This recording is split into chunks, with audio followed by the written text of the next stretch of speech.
बच्चों ये आपकी अकाउंट्स की क्लास है और आज का हमारा टॉपिक है रिसीप्ट एंड पेमेंट अकाउंट। क्योंकि हम एनपीओ में सिर्फ रिसीप्ट एंड पेमेंट अकाउंट और इनकम एंड एक्सपेंडिचर अकाउंट बनाते हैं, तो आज हम वही सीखेंगे कि रिसीप्ट एंड पेमेंट अकाउंट क्या होता है।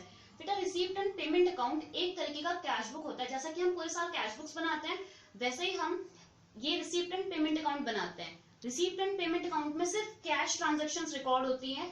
ऐसी ट्रांजेक्शन जो कि आउटस्टैंडिंग हो या क्रूड हो वो रिकॉर्ड नहीं होती, यानी कि चाहे वो कैपिटल हो चाहे रेवेन्यू हो, अगर वो कैश ट्रांजैक्शन है तो वो रिकॉर्ड होगा, और अगर वो कैश ट्रांजैक्शन नहीं है तो वो रिकॉर्ड नहीं हो। कैश ट्रांजैक्शन यानी कि जिसकी पेमेंट कैश में की हो या फिर जिसमें कैश रिसीव किया गया हो, उस ट्रांजैक्शन हम कैश ट्रांजैक्शन कहते हैं। तो यानी कि अगर हमें कैश रिसीव हुई है तो वो हमारा कैश ट्रांजैक्शन है, या फिर हमने कैश पे किया है तो वो हमारा कैश ट्रांजैक्शन है, और वही हम रिसीप्ट एंड पेमेंट अकाउंट में रिकॉर्ड करते हैं। ठीक है, तो इसका फॉर्मेट बहुत सिंपल सा होता है। हम इस साइड हमारे अमाउंट हो गए,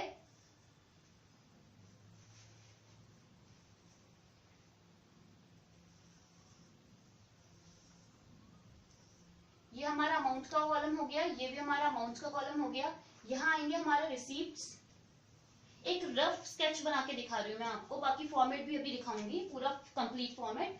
रिसीप्ट्स यहाँ पे डालते हैं और यहाँ हम डालते हैं पेमेंट्स।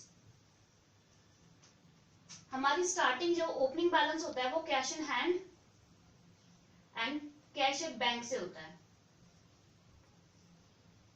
और फिर जब हम सारी कैश रिसीप्ट्स यहाँ रिकॉर्ड करते हैं, फिर सारी कैश पेमेंट्स यहाँ रिकॉर्ड करते हैं, उसके बाद जो क्लोजिंग बैलेंस आता है वो भी हमारा cash in hand and cash at bank पे आता है।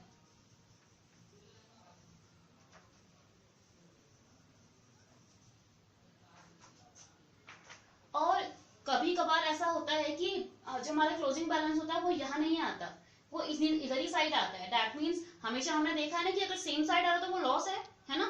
तो अगर इस साइड आएगा तो हम उसे कहेंगे बैंक ओवरड्राफ्ट, बैंक ओवरड्राफ्ट, या फिर सिर्फ ओवरड्राफ्ट भी डाल सकते हो आप लोग।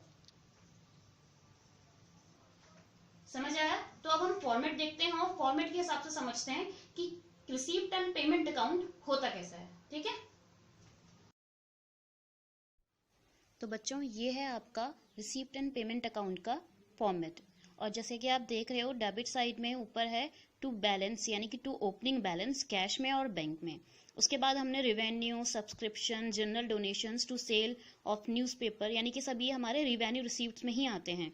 Cell of periodicals, sale of old sports materials, locker rent, sale of scraps, proceeds of show, miscellaneous receipts, entrance fee, grant and aid to capital receipts, legacies, life membership fees, specific donation, sale of investment, sale of fixed assets, endowment fund. और उसके बाद हमने payment side में डाला है, अगर हमारा payment यानी कि जो हम बैलेंस होता है ओपनिंग बैलेंस हमारा क्रेडिट होता है तो हम उसे ओवरड्राफ्ट डालते हैं, बैंक ओवरड्राफ्ट। तो अगर ओपनिंग बैलेंस हम क्रेडिट से शुरू करेंगे तो वो हमारा बैंक ओवरड्राफ्ट होगा। ठीक है, तो हमने यहाँ डाला है बैंक ओवरड्राफ्ट अगर आता है तो बाय ओपनिंग बैलेंस में। ठीक है, by revenue payments, wages and salaries, ये सब रिवेन्यू पेमेंट्स हैं। पहले हमने रिवेन्यू रिसीप्ट नोट करी थी, अब हम रिवेन्यू पेमेंट्स नोट कर रहे हैं।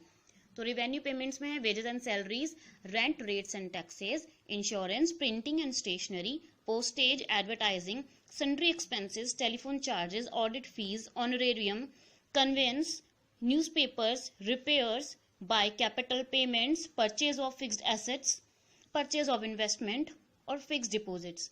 अगर हमारा जो क्लोजिंग बैलेंस है वो क्रेडिट साइड आता है तो हम उसे by closing balance by bank and cash में हम डालते हैं, और वही अगर हमारा क्लोजिंग बैलेंस डेबिट साइड आता है तो उसे हम डालते हैं डेबिट साइड में बाय बैलेंस ओवरड्राफ्ट।